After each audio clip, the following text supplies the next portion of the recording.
a season we had, right? Just jaw-dropping. Oh, my goodness! Inside the park home run! Electrifying! Leave a legacy. A little different time they bring me. I'm a legend, never remain weak. A supernova with the energy. History! Number 300! You are unbelievable! Shohei Ohtani starts the 50-50 club! That's insane! A supernova with the energy. I'm down to ride. I'm coming with it, yo.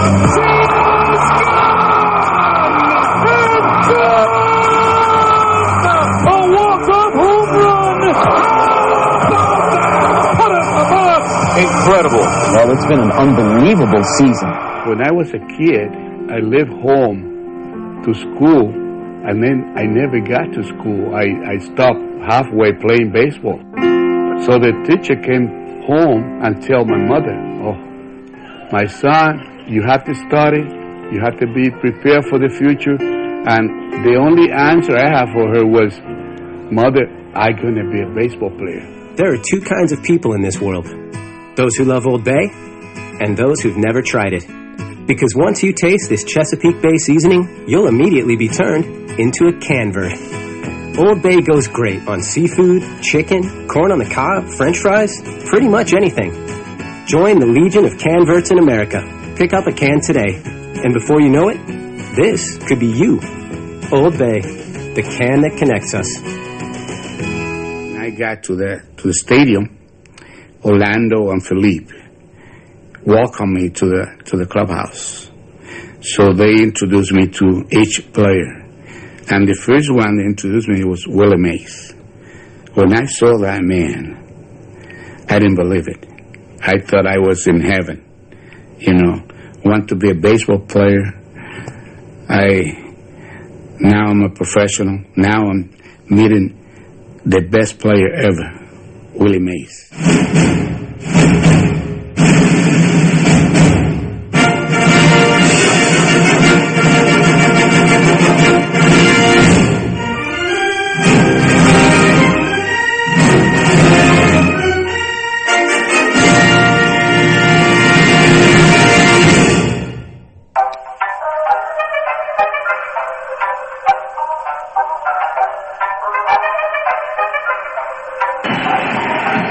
The next 2-2. Davis to left and will hit. Oh my! It's gone! Santa Maria! From high atop the Robinson Gearing Studio Complex and straight out of God's country, Pawleys Island, South Carolina, the Let's Talk Baseball Podcast Network proudly presents Backwards K Pod. And now, here's the host of the show, Jake Robinson.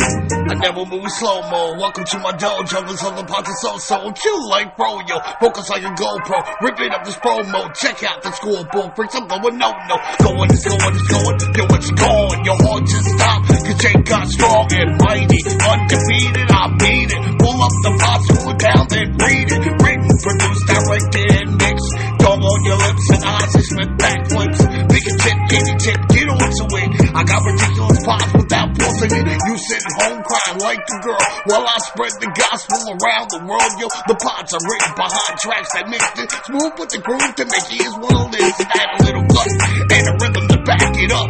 Another show to my name that was just that. Come on, you think another way rap that, but this ain't no act yet. My hobbies to rhyme, some people trying to be black with that. About time I come out, call the show. BKB now, let me turn it out, yo. Name take the state for the 71. Dates, you know what time it is. I'm packing the guns, yo. Experience, I've been a witness to glory, and that's why I collect ball players and their stories. You heard? So, once again, back is the incredible, the pod animal, Jake the Snake Robinson, from the Let's Talk Baseball Podcast Network. I'm coming out of Pawleys Island, South Carolina. Half podcast machine, back in the Captain Kirk chair, shields down, photons up.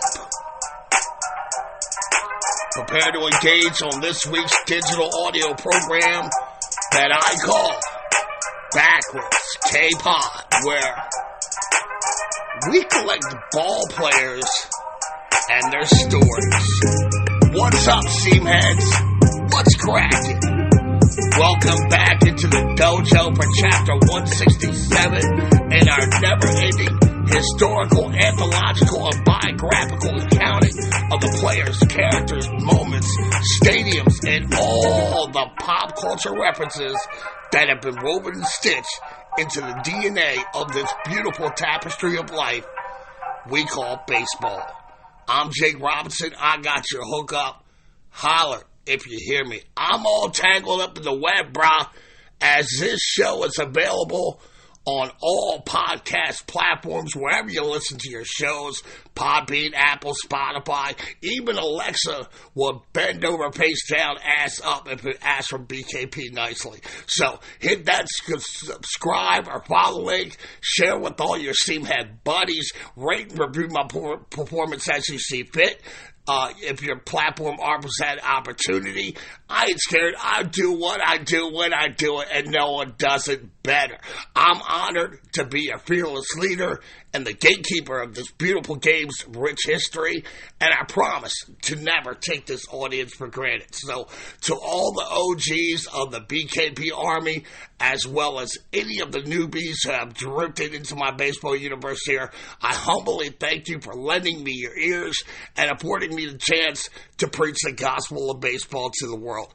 I'm joined in the Robinson Gearing Studio Complex with my trusted compadre, my most trusted comrade, the flowliest feline of ferocity, the chocolate tabby of tenaciousness, my boy Charlie Guns, little gunner, holding it down, chewing on catnip gummies, posting up in the conductor's booth of our BKP time travel Seam Diesel, awaiting orders to take us on our way to this week's baseball adventure as we highlight the life and baseball journey of Juan Marichal. So, if I could get all of you stragglers hanging out on a platform here at Terrapin Station to kiss and hug your loved ones goodbye, we can make our departure to the Dominican Republic for this week's Genesis backstory of this Hall of Fame legend. As I look to the west of Terrapin, I can see straight into our magnificent jewel box of a ballpark, down that left field line to home plate. The hometown BKP 9 have already charged out of the dugout to take the field, give it their best shot in tonight's contest. The starting pitcher is wrapping up his warm-up tosses. The catcher launches a missile down to second base, and the infielders are now flipping that ball around the diamond with a little grit and swagger. Ready to get this game started. The umpires clean up the plate and call play ball. And as the visitors team, their leadoff stake approaches the dish to get this game underway, that's my cue, as usual, to finalize my prep for departure. I'm calling all aboard, as I will have Gunner, the driver of this train, set our time and destination for October 20th, 1937, Laguna Verde, Monte Cristi, República Dominicana, for the birth and prominent rise to the baseball and immortality of one of the all-time great major league pitchers of any generation. This week, we do a deep dive into Juan Marichal waters. So, hurry, step right up. Get in when you fit in. This modern marvel of engineering and science is here to serve at your pleasure. You can post up in our expansive lounge or retreat to one of our private boxcars. I would suggest that you do whatever you have to do to get comfortable for this week's trip. Take off your shoes, kick up your feet, open your kimonos. Ladies, if you want to, rip off those restrictive bras, stuff them in your purse, let the sisters hang. We're amongst family, and we don't judge.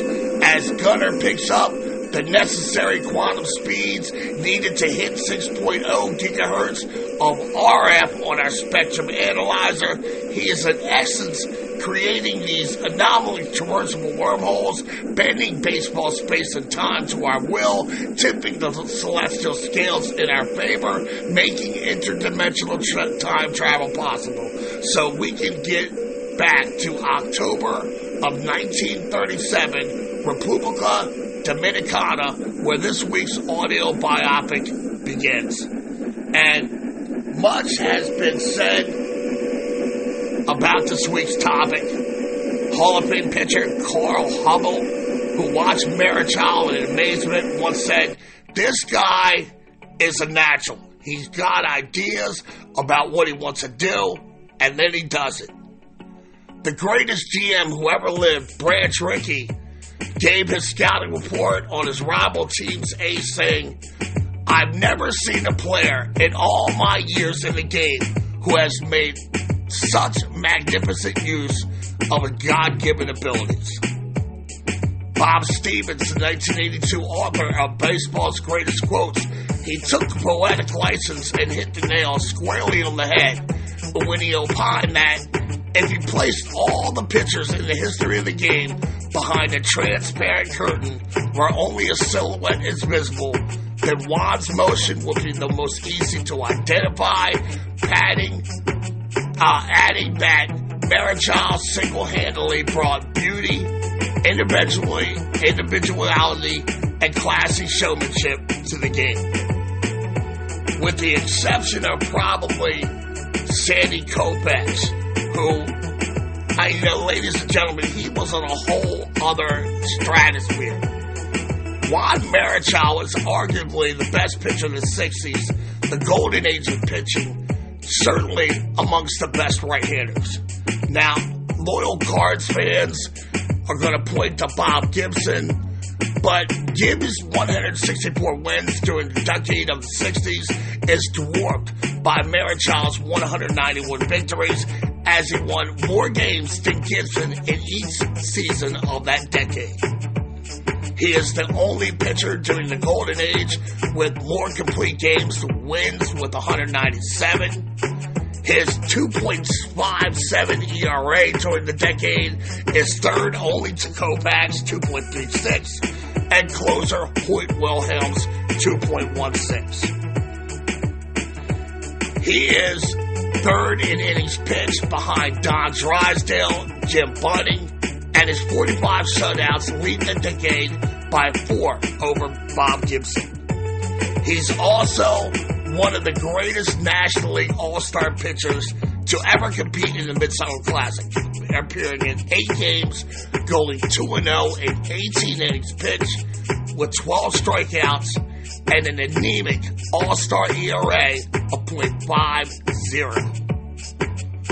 On July 2nd, 1963, he pitched a complete game 16-inning marathon versus Hall of Famer Warren Spahn, picking up the win in a 1-0 victory over the Braves in a game that many of the baseball's most respected historians consider one of the most well-pitched games in the game's history. And yet, he never won a Cy Young Award, and he had to wait until his 3rd year of eligibility before receiving his rightful induction into the Pantheon of Immortals, as the Baseball Writers of America were hell-bent on punishing the right-hander for one horrendous day in his career, which we'll eventually get there. He led the National League twice in wins, twice in shutouts, and complete games twice, in innings pitched twice, and a winning percentage once. It's a brilliant resume. Again, it seems like he never really gets the recognition he deserves, except for from the batters who had the unenviable task of facing him at the height of his power. He had 5 pitches in his arsenal: a fastball, slider, changeup, curve, and a screwball that fell off the table as it got near the dish.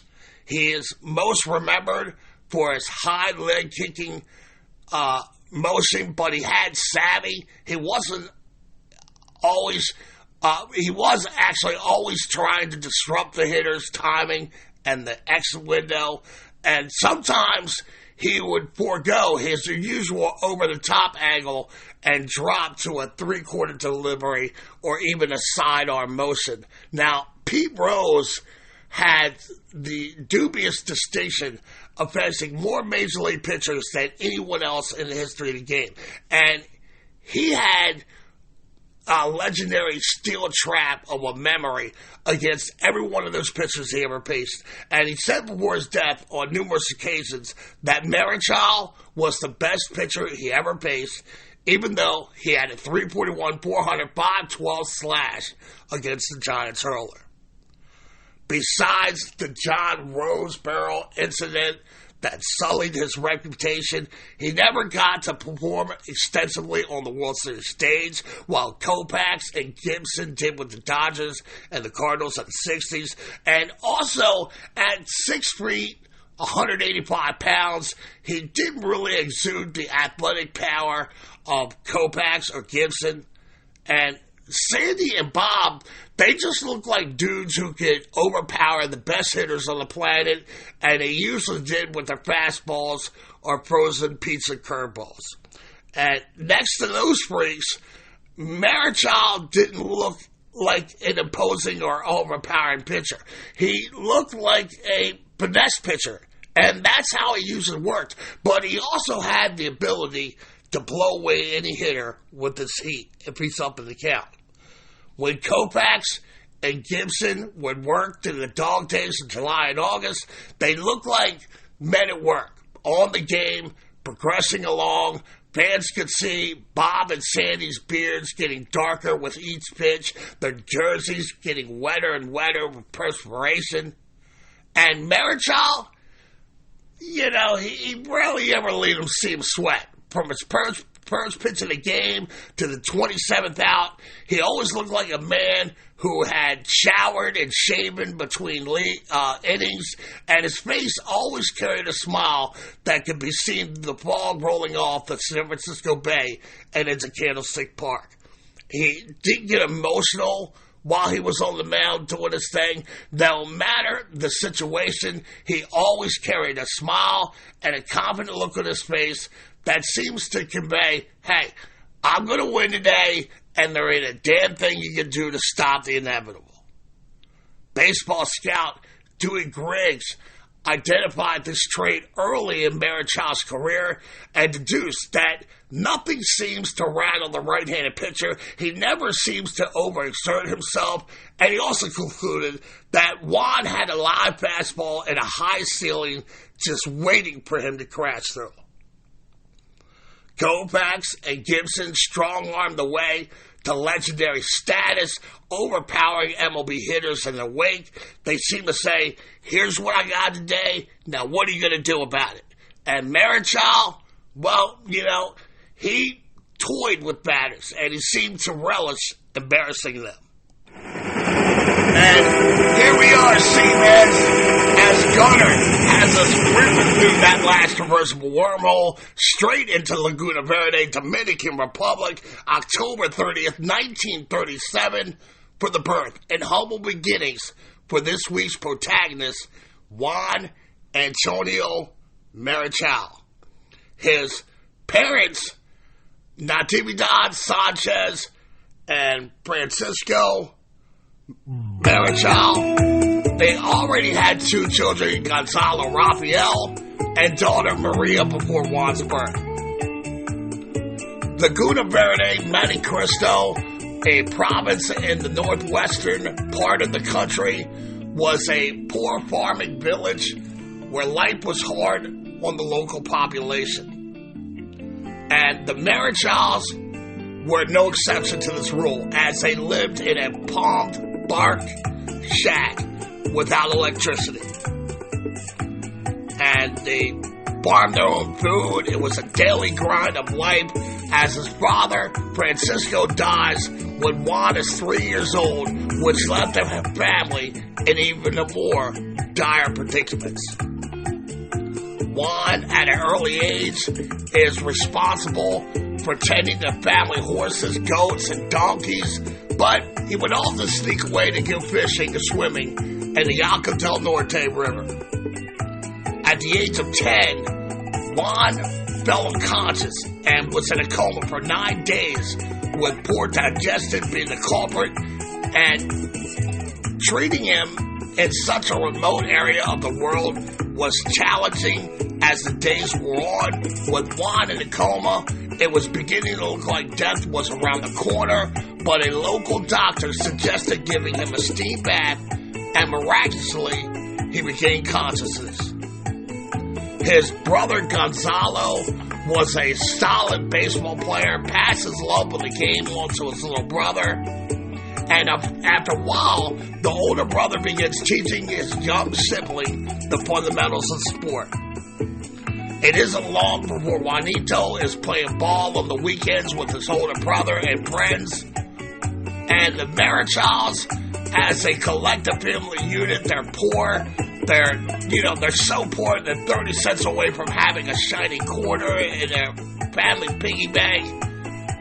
The young Dominicans had virtually no baseball gear, but that doesn't stop the brothers from being creative in their seam dream pursuits. They would pay a local shoemaker a peso to sew a thick cloth around golf balls to fashion homemade baseballs. And for bats, they would make them out of branches from a local hardwood tree. Gloves were a little easier to create out of a canvas tarp they found on the dirt roads of Laguna Verde. And among the fledgling ball players in the hood were brothers Felipe, Mateo, and Jesus Rojas, who would all find success in the majors and adopt the surname Alou once they reached the United States. The Alou brothers, at one time or another, would eventually join their childhood chum with the San Francisco Giants, and the Marichals and Alous have a friendship that have lasted a lifetime. Although Juanito knew by the age of 6, and you heard that little soundbite in the beginning when, he's on his way to school and he gets sidetracked playing baseball, and he tells his mom, I'm going to be a ball player.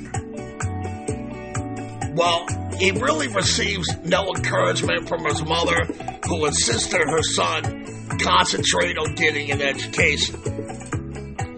And since there were no Dominican players in the major leagues during the 1940s, his seam dream seemed a bit far-fetched. So, at the age of 11, he spends a short time cutting sugarcane for the J.W. Totem Shipping Company.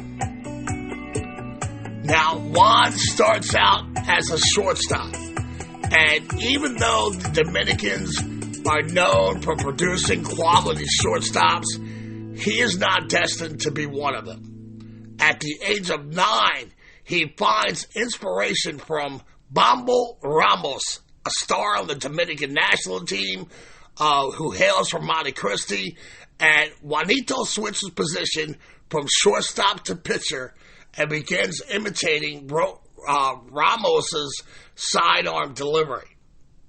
Marichal would quit high school after the 11th grade, a decision he now regrets, and he spends a year in Santo Domingo. Well, while he's there, his brother Gonzalo teaches his younger brother how to drive a truck, and he found a roster spot for him on the SO Company baseball team. Once he turns 16, Marichal comes back home and joins a summer league in Monte Cristi to play for the Flowers, who were sponsored by the Bermuda's Rum Company. He then moves on and signs with the Green 8 Company team, which was a Dominican subsidiary of United Fruit. By now, the wheels of history are set in motion, and his big break at the most improbable of dreams isn't really far off in his future, though he doesn't realize it at this point, or the unconventional avenues that he's going to have to take to play in the major leagues. Rampage, Trujillo, the son of the Dominican strongman dictator Rafael Leonidas Trujillo, was a major sponsor of the Dominican Air Force baseball team that called themselves the Aviación Militar Dominicana. Rampus bore witness to this unknown farmer kid from the backwater peasant town of Laguna Verde, stunned the Air Force team in a 2-1 upset. And as children of despots are prone to do, Rampus sees an opportunity to enhance his own profile, and within minutes after the last out of the game, Trujillo declares that Marichal has just been drafted into the Dominican Air Force. Now, Juan loves his country, and he has never forgotten from whence he came, but he really has no desire to join the Air Force. But, look, protesting and resisting the draft, it's not an option in an autocracy. But not to worry, as Rampus looked at Juan as an entitled vanity project, Generalissimo Rampus Trujillo and his brother Piton took this baseball game seriously, drafting farm boys from villages throughout the country to bolster their rosters. And Juan never flew any planes, nor maintained an aircraft, nor took part in the defense of his country. He was not a conventional airman, to say the least. Marichal was there to pitch, and he begins to develop pinpoint command and location, 2 traits that will become his trademark calling card during his major league run. He is steadfast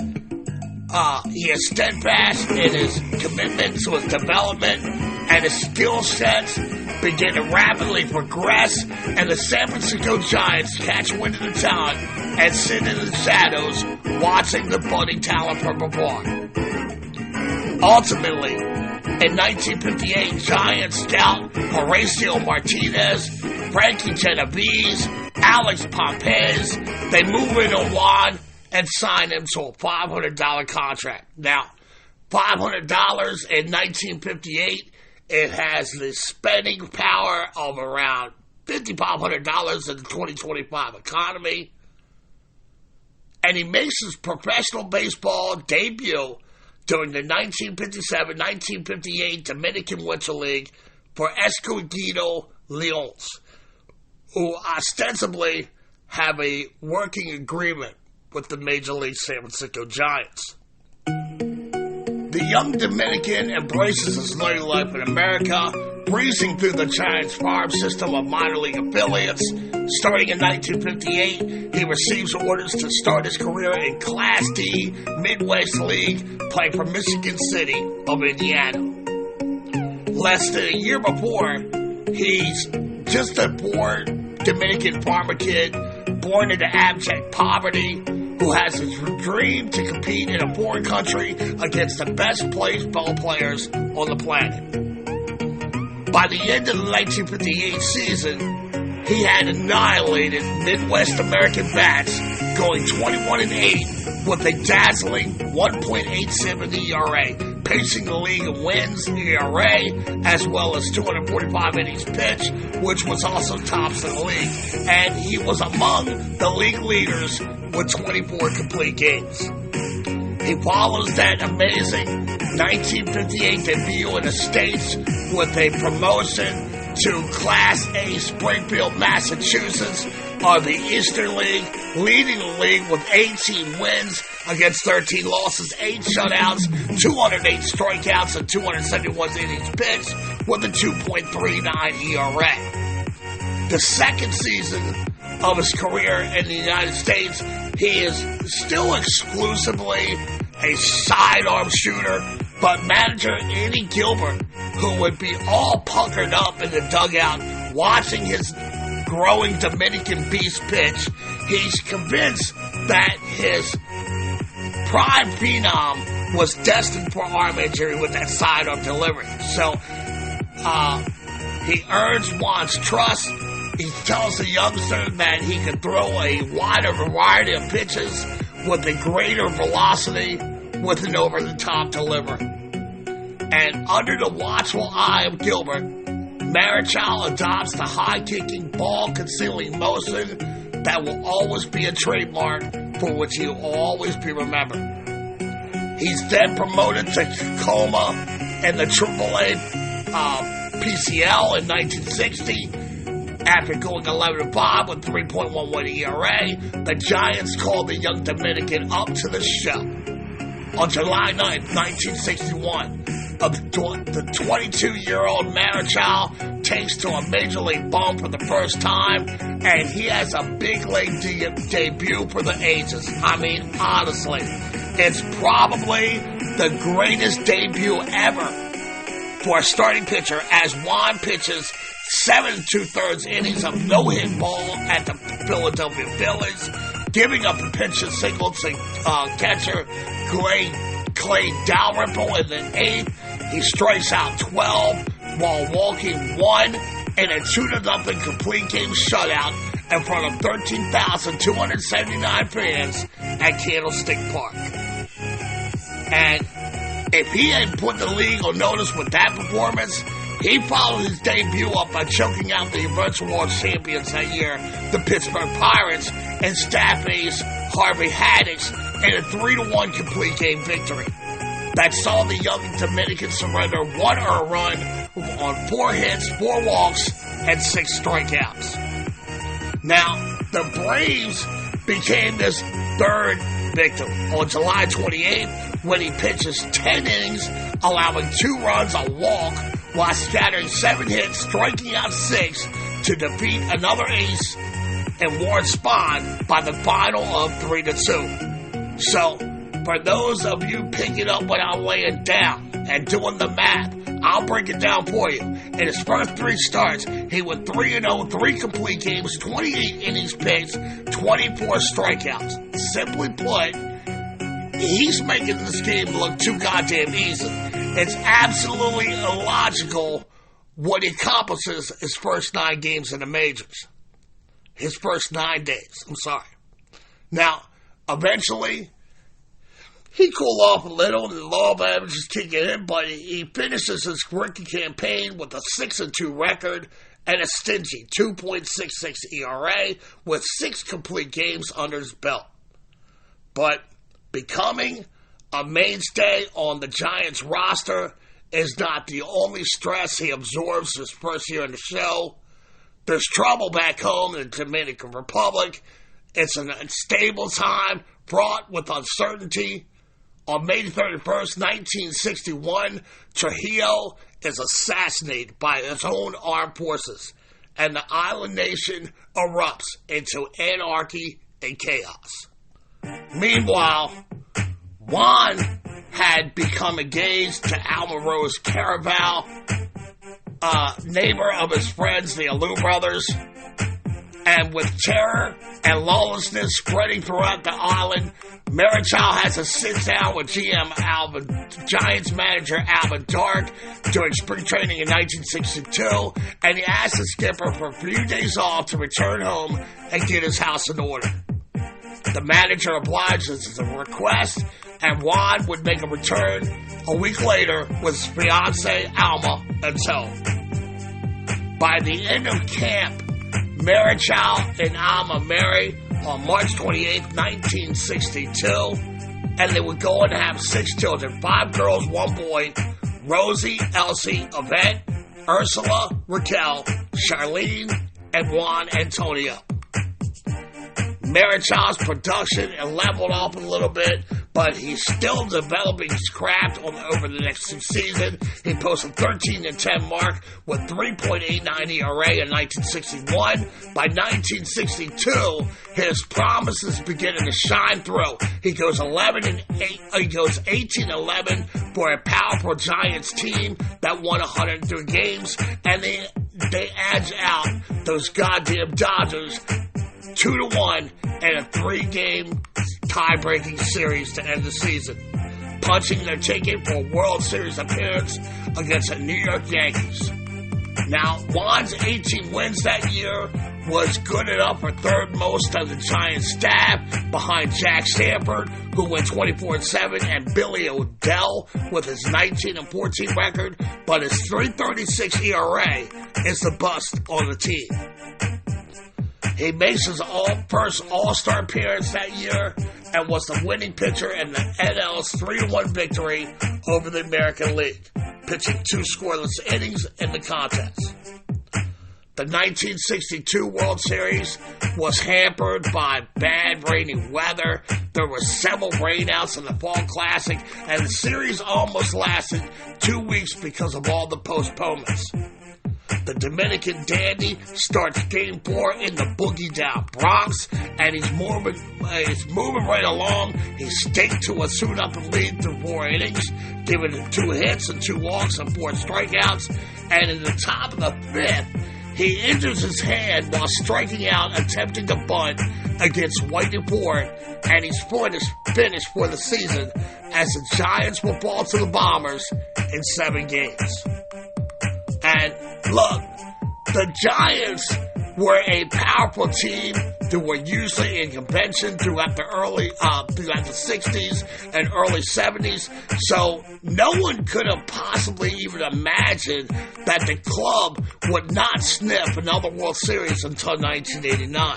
Despite the World Series disappointment in 1962 and the fruitless pennant chases that followed throughout Marichal's career, Juan becomes a great pitcher in 1963 and he would become a top of the rotation talent until 1969. He had an inauspicious start to the 1963 season on April 10th, when he lasted only 2 innings in a start against the Astros in the world-famous Astrodome, giving up 8 hits and 4 runs earned. Things don't improve in his second start of this campaign. He loses to the Cubs in Wrigley Field, and after returning home, he rights the ship. He beats the Cubs 5-1 on the 19th, and from that point on, for the rest of the season, he's practically untouchable, finishing the season with a 25-8 record and a 2.41 ERA, which would mark the first of 3 seasons where Dandy registered at least 25 wins. And for good measure, he leads the National League with his 321 1/3 innings pitched, and along the way, he avenges the opening day embarrassment on June 15th when he hurls a no-no at the Astros in a game that he ironically abandons his high leg kick mechanical delivery, and it's the first no-hitter ever thrown by a Latino in baseball history.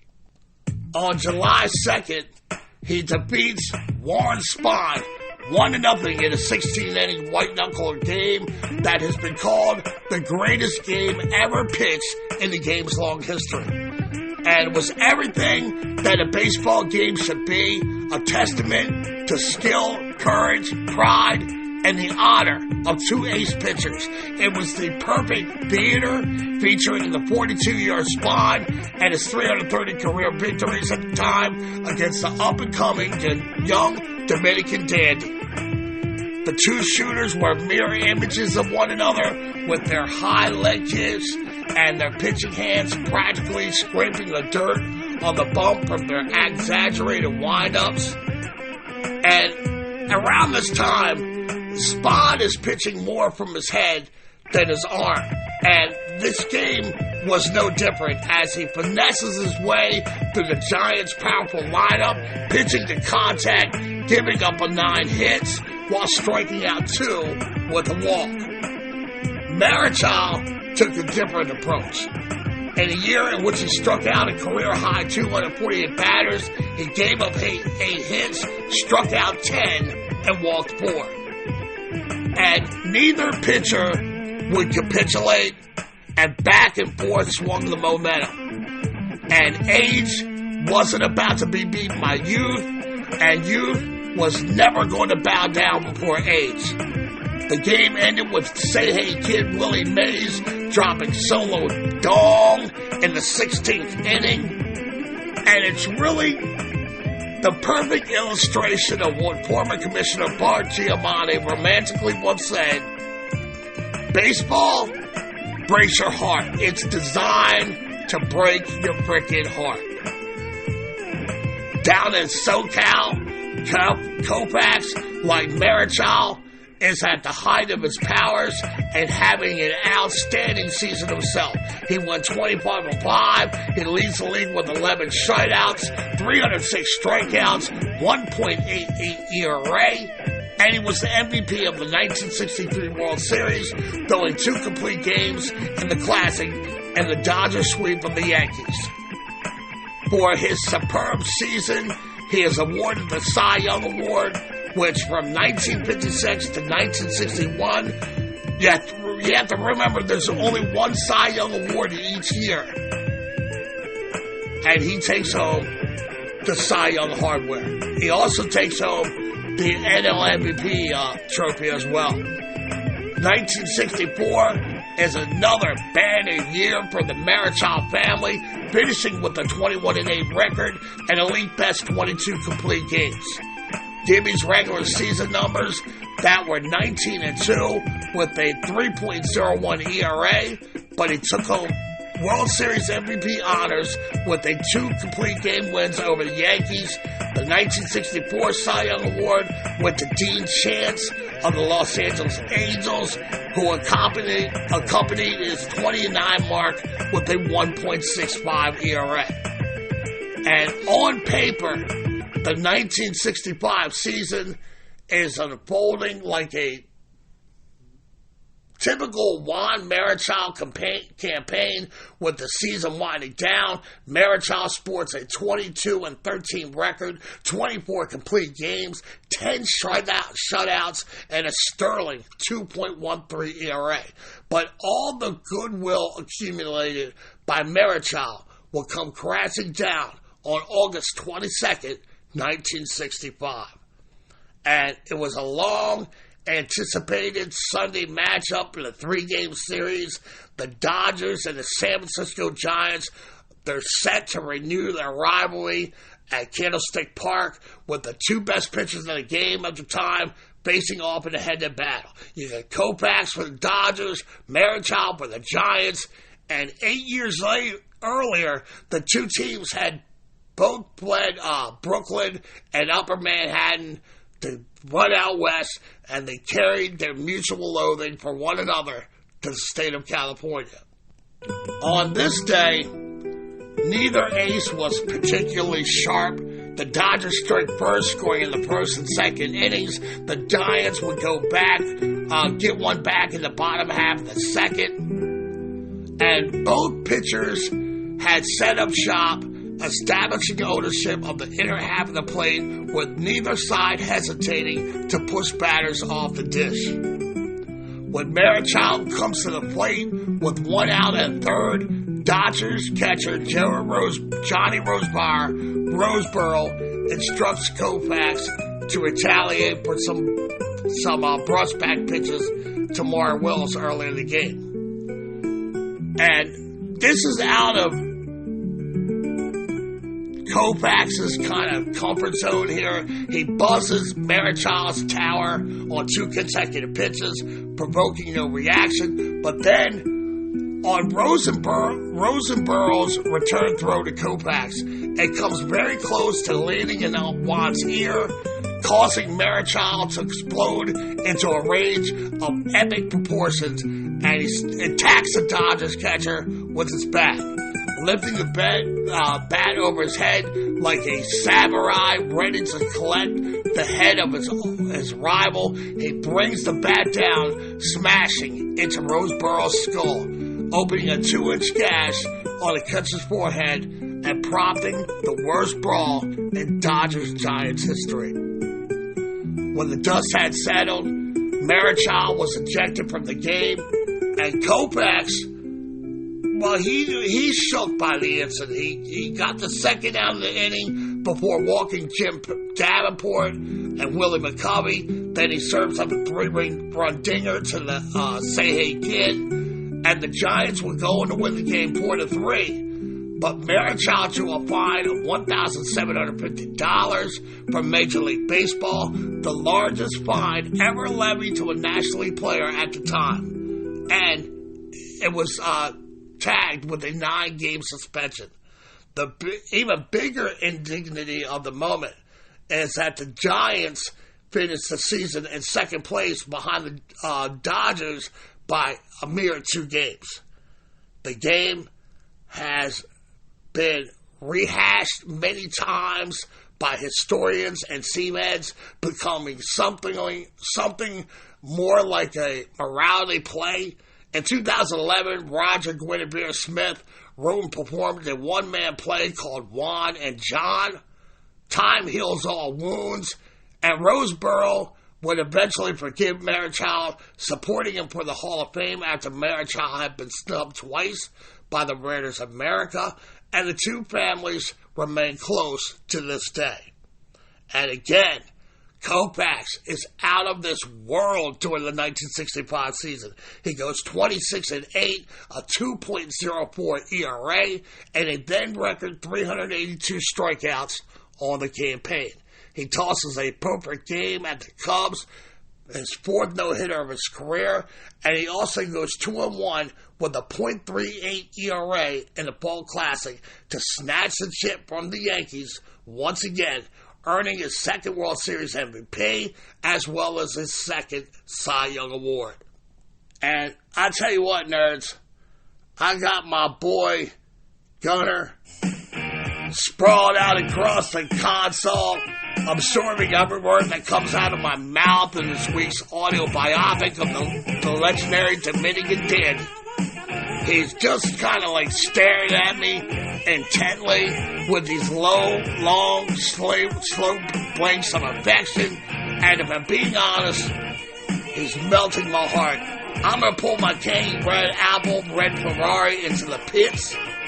I got some slight tire degradation going on with my Pirelli sauce. Box. Let me pull into the paddock, switch out these salt tires for a fresh batch of hards before I head back on the grid and bring this Juan Marichal bio to its conclusion. When I return, we'll pick off right where I left off going into the 1966 season of the pitching icons' pitching career for Acts 2 and 3 in the Juan Marichal baseball journey.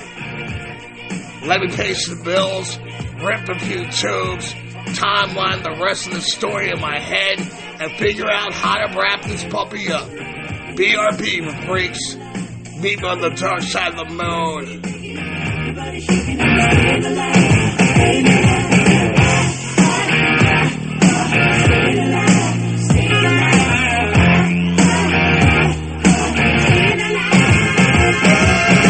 Today, I consider myself the luckiest man on the face of the earth. Jackie Robinson, 13 home runs into the left field stand. Here comes Roger Maris. There's a new home run champion of all time. I don't believe what I just saw. Cal Ripken Jr. has reached the unreachable star. This crowd on its feet and in unison. This one has a chance.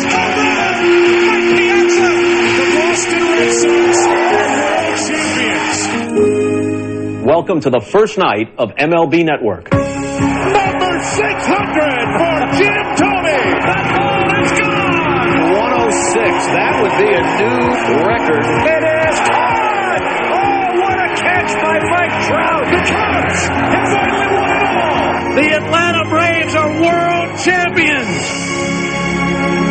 Look at that big leg kick that we'll show you. There's a bounding ball. A second. Gibson's over there and comes up with another good play. He had to really get something on that one, and he had to wait for the second half. But through bounce of that, Gibson to McCovey. Howdy, y'all. This is Big Tex Gage Gein, executive producer of Backwards K Pod. In Texas, we do everything big. After football and golf, there's probably nothing I love more than going fishing and enjoying a good crawfish boil. The only thing I dislike about going fishing is the lingering odor it can leave on your hands afterwards. Well, the Fish and Hand Cleaner is an all-natural liquid soap perfect for overpowering fish and bait odors from your hands. I can't tell you how many times I've eaten steamed crabs, lobster, shrimp, crawfish, and then washed my hands with regular soap, only to touch my eyes half hour later, and my face begins to melt off due to the damn Cajun Old Bay spices. Well, we also have a hand cleaner specifically formulated to use after eating shellfish and other seafoods. Perfect for cleaning spicy, smelly hands after a Texas-sized seafood feast. In these cases, don't settle for anything less than our crawfish hand cleaner, our crab hand cleaner, or the fish and hand cleaner. An ingenious trifecta of natural hand soaps developed and owned by a disabled Navy veteran. He and Jake have a true connection, as they were boot camp shipmates all the way back in 1989. So he is family, folks, and one thing we do here at the Let's Talk Baseball Podcast Network is look out for family. So you can support two grassroots companies by two former shipmate Navy vets. Crushing big bowls of shellfish or fishing on the banks of your favorite river while you listen to BKP. Sounds like a great day. You know, in fact, hey Ma, where are my poles? I'm gone fishing. There's also a buffalo wing hand cleaner in development as we speak. To check all of the incredible products of this great company, you can go to www.crawfishhandcleaner.com or call the home offices at 713-588-0290. That's 713-588-0290 to support the grassroots company that supports your grassroots podcast show. That's crawfishhandcleaner.com or 713-588-0290 to prepare for your summertime shellfish feast or that fishing trip you're planning. crawfishhandcleaner.com. Bulletin from San Francisco on the message board now, and I quote, Juan Marichal hit John Roseboro on the head with a bat following knockdown pitches to Wills and Fairley. Roseboro left the field bleeding over the left eye.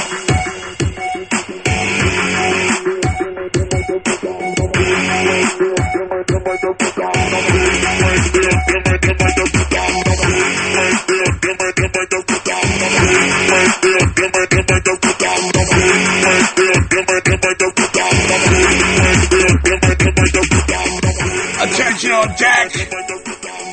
Carry on, nerds. Welcome back to the Let's Talk Baseball Podcast Network. And this is Backwards K-Pod, where we collect ball players and their stories. I'm your fearless leader, Jake Robinson. I got the BKP Army loyally entrenched behind me. The troops are assembled for this week's introspective feature on the Dominican dandy, Juan Marichal. And before I went a break, we covered his humble beginnings, growing up in a backwater private town of Laguna Verde, Monte Cristo, República Dominicana. His rise from abject poverty to Hall of Fame pitcher, excelling in the golden age of pitching during the 60s, is nothing short of astounding. He's so consistently productive during the decade of the 60s, but really, he's overshadowed by Sandy Koufax, the scintillating Dodger southpaw who has the baseball universe on tilt with his five-year run that stands comparable to any best 5-year runs that a pitcher has ever had. And he's also overshadowed by Bob Gibson, the ferocious right-handed pitcher for the St. Louis Cardinals.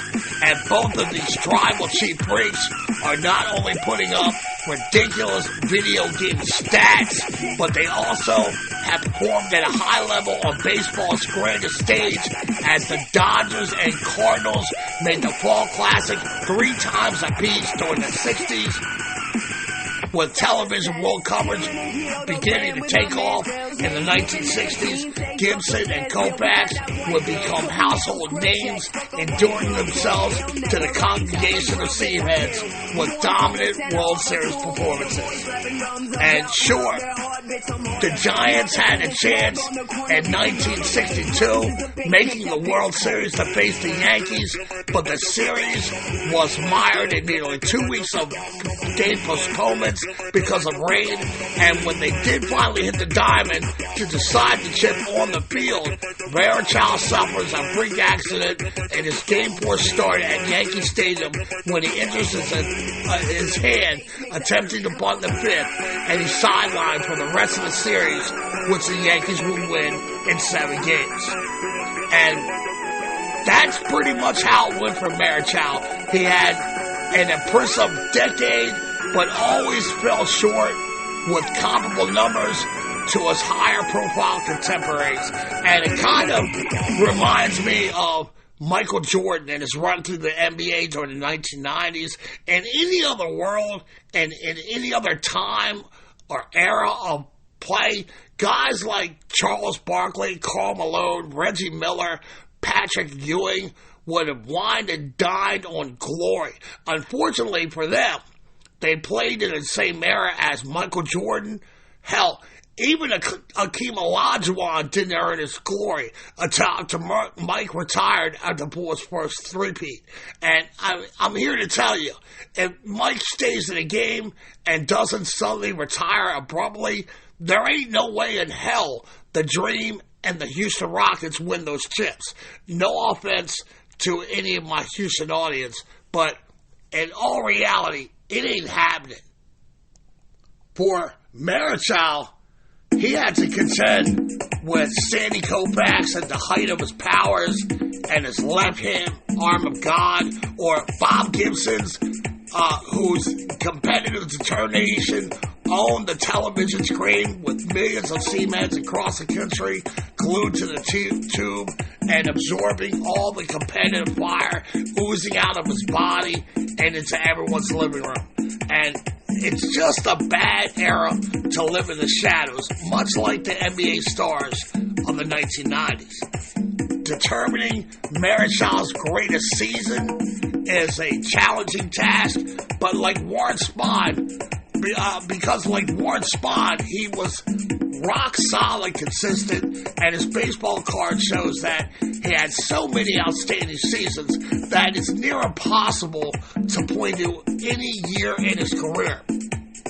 But if you're asking me, if you're holding a gun to my head, I would make a half-hearted argument for 1966.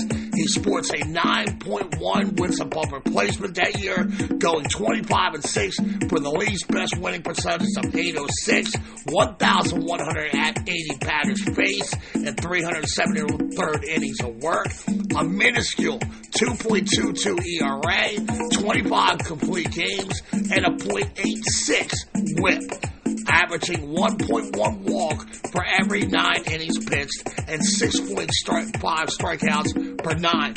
And batters had a paltry 202, 230, 312 slash against him, and his efforts were good enough for 6 and NL MVP voting.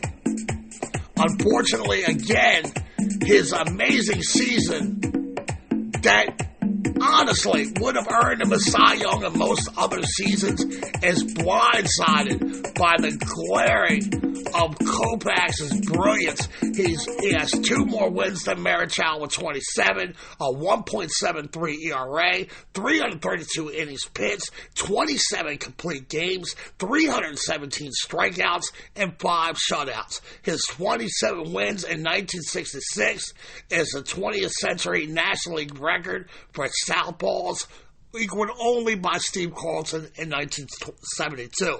So, despite having another stellar year, Marichal comes up short to Sandy, and in the surprise of no one, Koufax takes home his 3rd NL Cy Young. The real surprise comes when the 30-year-old maestro has a bum shoulder and retires at the age of 30, marking the greatest final season a pitcher has ever had. The 1967 season befuddles the right-handed pitching ace. Even today, at 87 years old, the legend has trouble finding the words to verbalize how a season can start so promising before running off the rails. The campaign starts off well enough with Juan producing with the high-level consistency that he and Giants fans had grown accustomed to. In the first half of the season, he has a 12-7 record with a 2.29 ERA. He starts the All-Star game for the National League on July 11th. And after the midsummer break, he takes a bump on the 14th, gets punked out by the Astros in a 5-inning appearance, taking the loss. On the 18th, he again gets pounded, this time to the Pirates. And on the 22nd, he has another short outing, working 5 1/3 innings for a no decision versus the Cubs out at Wrigley. And it appears as though he's just mired in a 2-week mini slump. He goes home to San Francisco for an extra day of rest. He beats the Phillies in a complete game victory. And 4 days later, he repeats his performance against the Pirates. On August 4th, he pulls a hamstring running the outfield at Shea Stadium, and he doesn't return to the mound until August 25th. This time, it's to face the Braves, and he lasts only 4 2/3 of innings work, suffering the loss. That would be the last game of his 1967 campaign, giving him final mark of 14-10 and a 2.76 ERA, well short of his high standards of living. He could only watch as teammate Mike McCormick and his 22-9 record would win the NL Cy Young Award. And it really was a missed opportunity, if only for the fact that Koufax was finally out of the picture and Bob Gibson had to settle for a 13-7 record with a 2.98 ERA. After his season was shortened when Roberto Clemente would lace a line drive back to the back box, shattering Gibby's leg. We talked about that in a Bob Gibson audio biopic.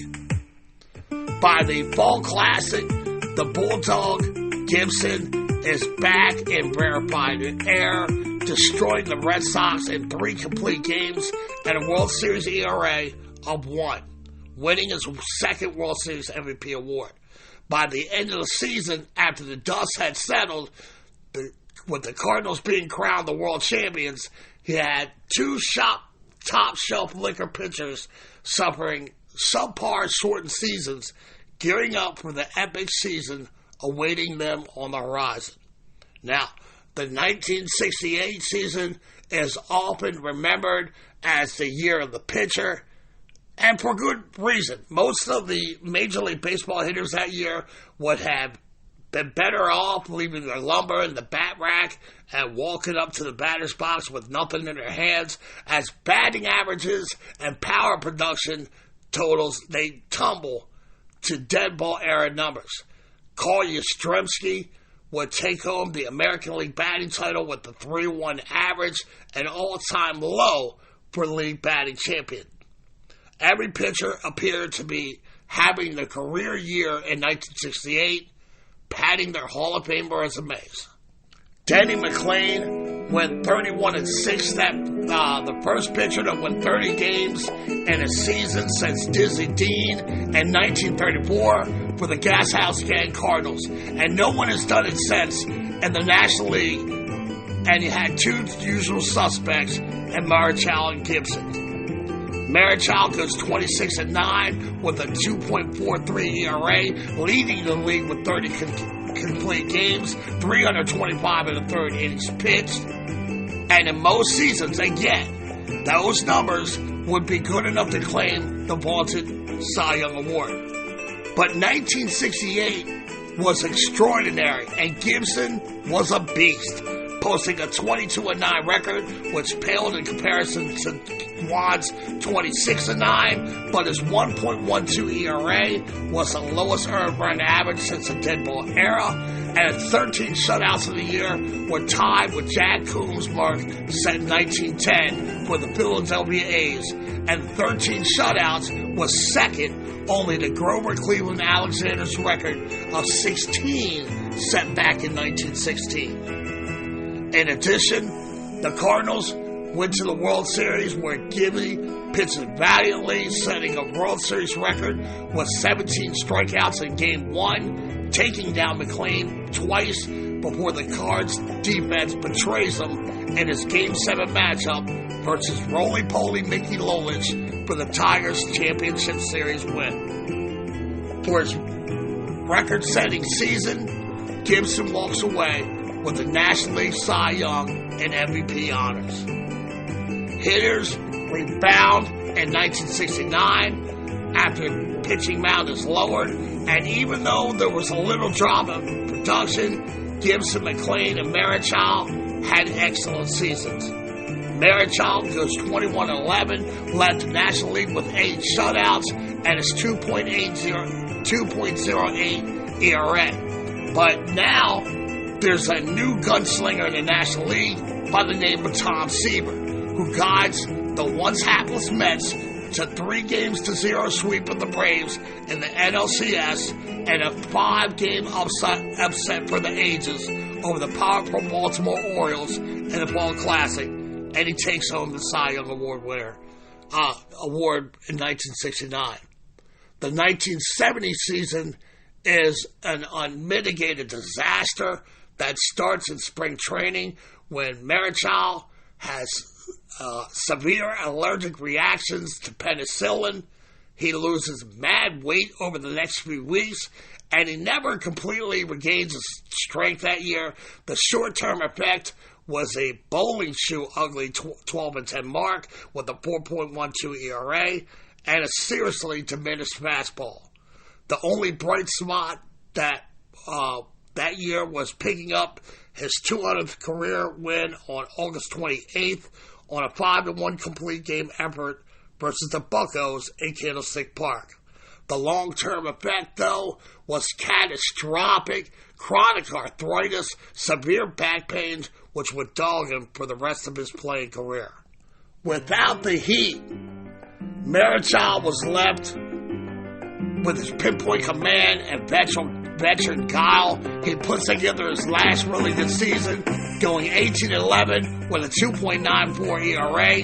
He leads the Giants to division clinching series win when he beats the Padres 5-1 in the last game of the year. And finally, Dandy himself finds himself back on the postseason stage, and he would pitch well in his Game 3 start, but he loses the game 2-1 to the eventual world champs, despite his complete game effort, as the Buccos' 2 runs came on the strength of solo home runs by Richie Hebner and Bob Robertson.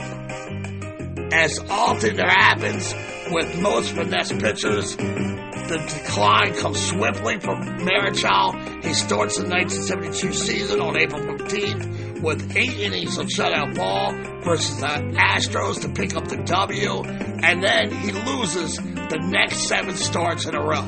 On May 17th, he's 1-7 despite an impressive 2.83 ERA, and the nightmare ends on September 19th with yet another loss to finish with a 6-16 record and 3.71 ERA.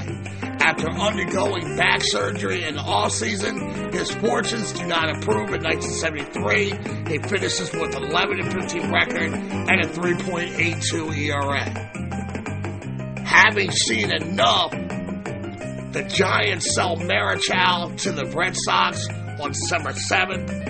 The now 36-year-old veteran returns to his homeland to play winter ball once again for Escogido.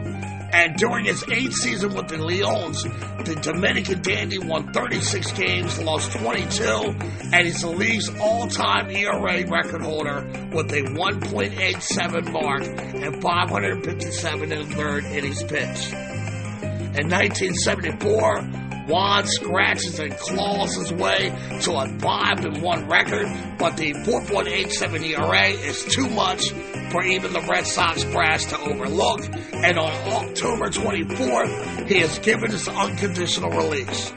On March 5th, 1975, Marichal does the unthinkable when he signs with the hated Dodgers.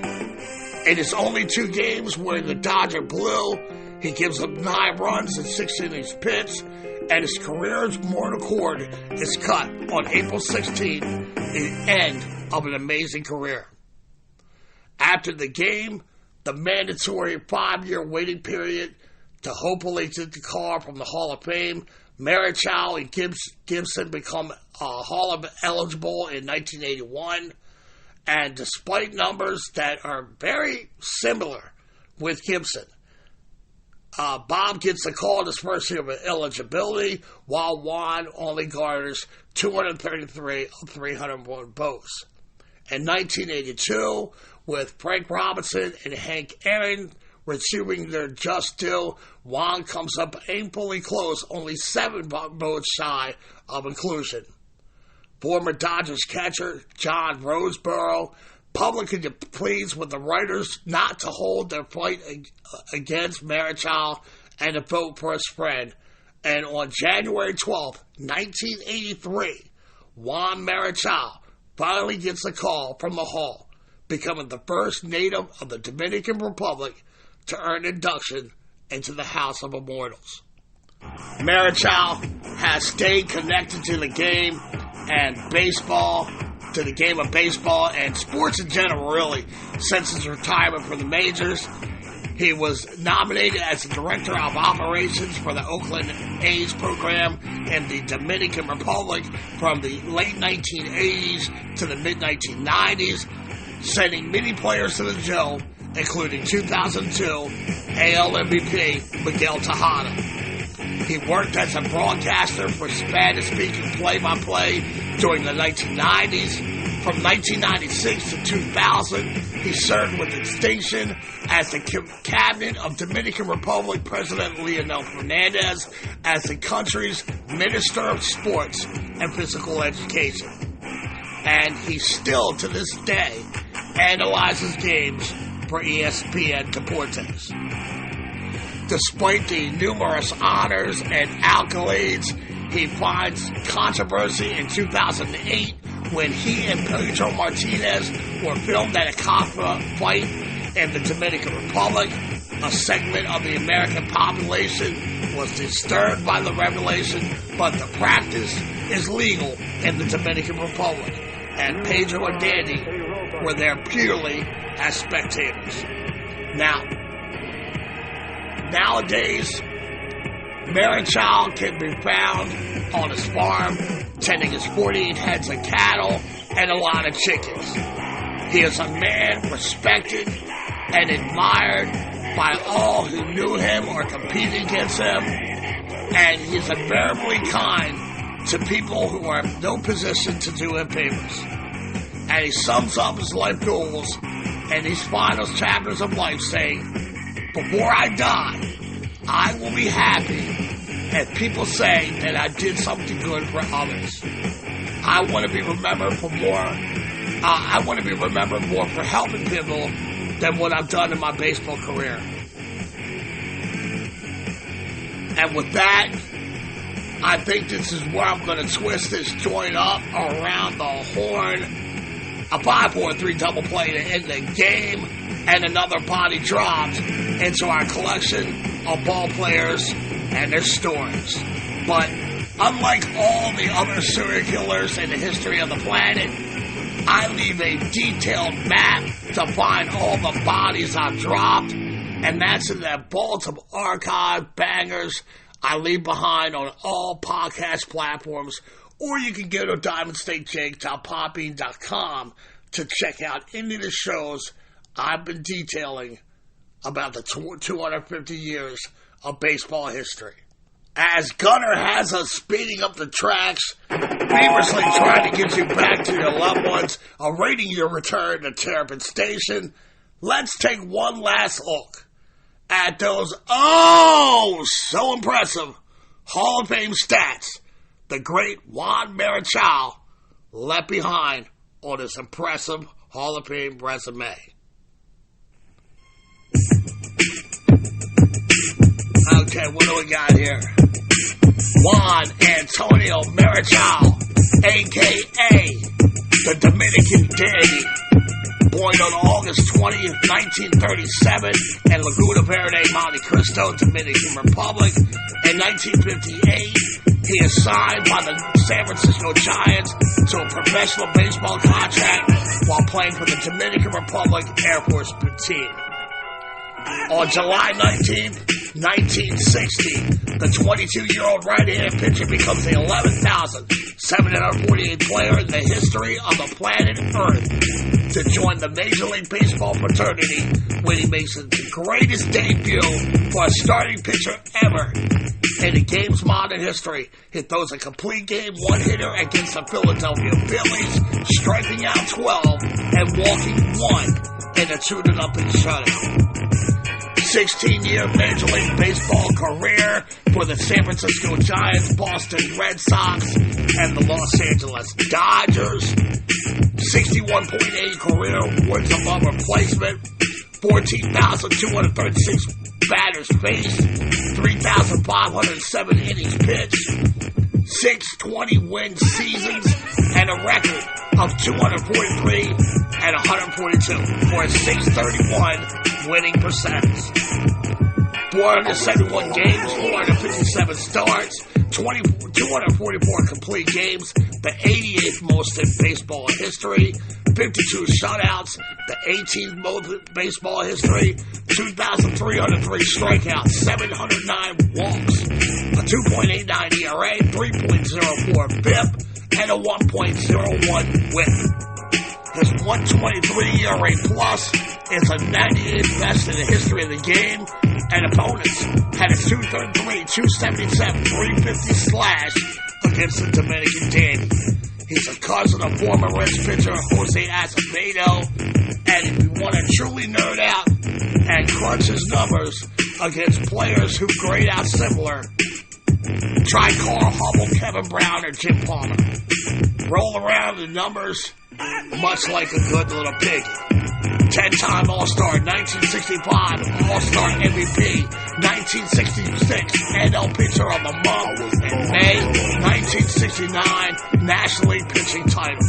In 1975, the Giants retire Marichal's number 27 for franchise posterity, and on May 22nd, 2005, the Juan Marichal statue was unveiled outside the main entrance of Oracle Park, home of the San Francisco Giants.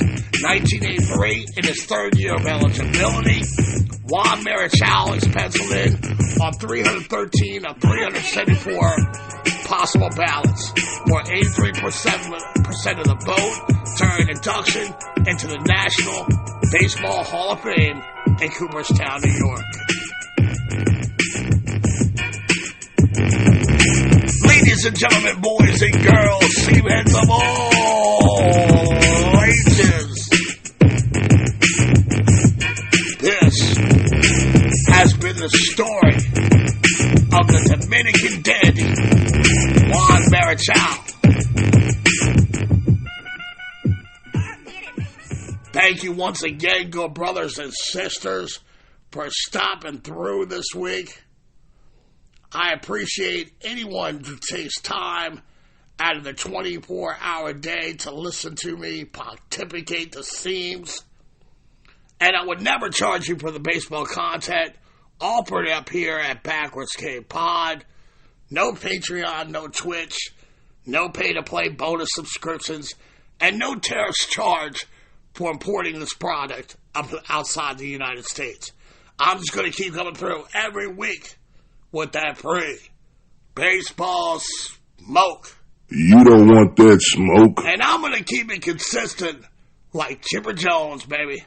I'll be up bright and early tomorrow morning working up a sweat and a bullpen session, anticipating my next start in the rotation. And I promise, nerds, I'll try to be better next week. My boy Gunner is gaining steam, picking up the speeds needed to get you all back with your loved ones, patiently awaiting your return to Terrapin Station, and the Juan Marichal story continues to get smaller and smaller in my rearview mirrors. I now turn my steely-eyed glaze onto our never-say-die baseball hydra.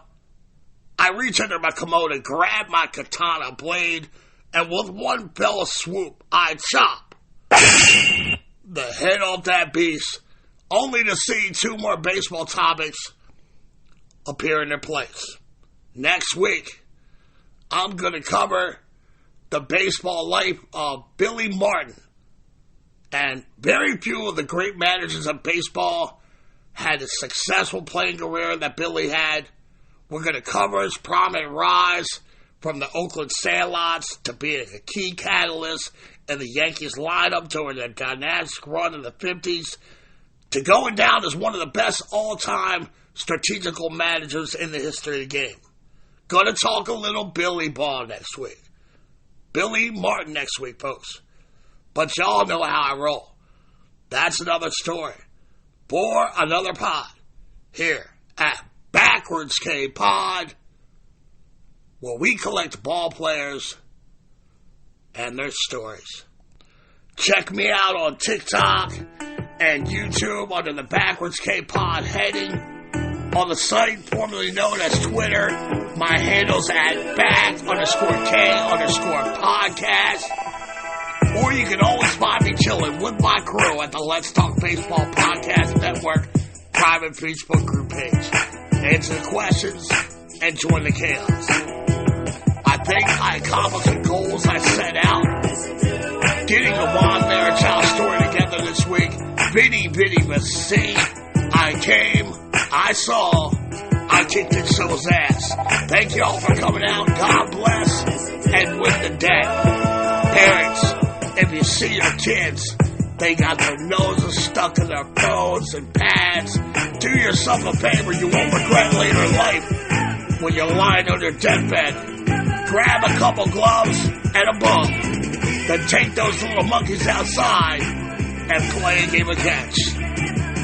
Me and my boy Charlie Guns, we throwing our Gunnar Hendersons high in the sky, y'all. That's our number 2s. As in, peace. Billy Martin on deck, good brothers and sisters. I can't wait to share a story with you. See ya!